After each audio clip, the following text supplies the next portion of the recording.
तो कैसे हैं आप सब दोस्तों।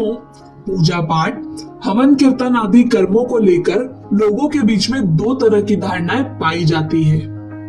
कोई कहता है कि ये सभी कर्म व्यर्थ है, इनका कोई महत्व नहीं।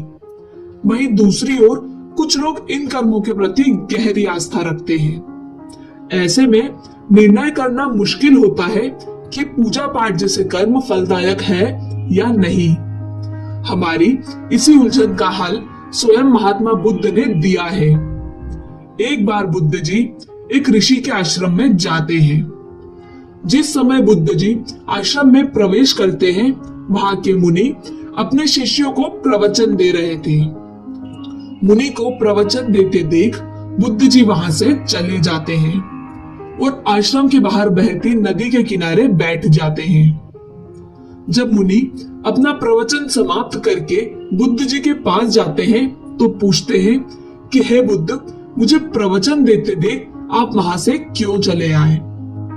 बुद्ध जी कहते हैं कि हे मुनिराज, अगर मैं वहां रुकता तो आपकी बातें सुनकर अवश्य ही मेरे मन में कई सवाल उत्पन्न होते और उस समय आपसे कोई भी प्रश्न करना आपको दुविधा में डालने के बराबर होता।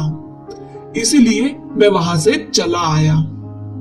मुनि कहते हैं कि हे बुद्ध, अब तो यहाँ हमारे सिवा और कोई नहीं, आप जो चाहे मुझसे पूछ सकते हैं। बुद्ध जी कहते हैं कि हे मुनिराज, क्या आप मानते हैं दुख का कोई अस्तित्व है। मुनि उत्तर देते हैं, हाँ बिल्कुल, मैं मानता हूं कि दुख होता है।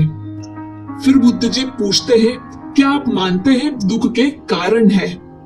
तो मुनि कहते हैं कि जी हाँ, दुख के कारण अवश्य होते हैं। इस पर भगवान बुद्ध कहते हैं, अगर कारण है तो उसका निवारण भी मौजूद होगा, है ना।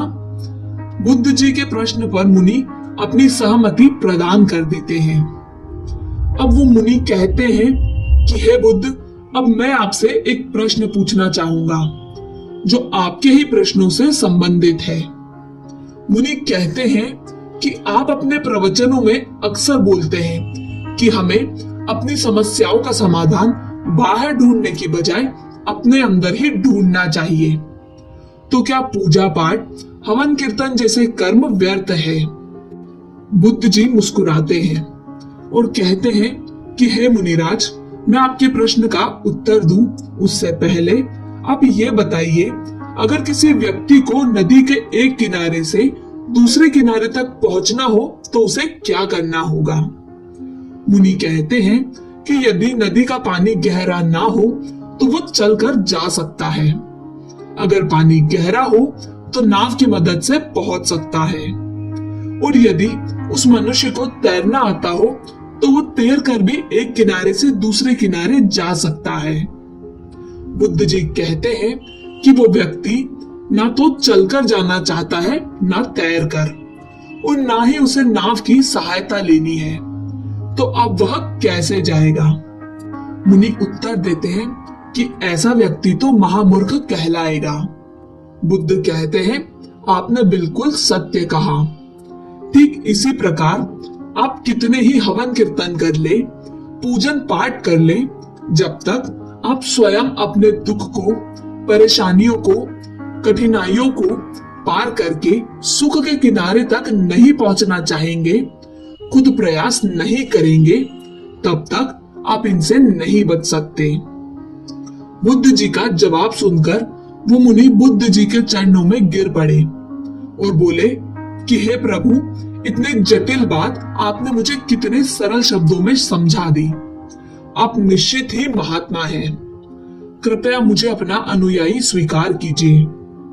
आगे चलकर वो मुनि बुद्ध के सबसे बड़े अनुयायियों में से एक बने।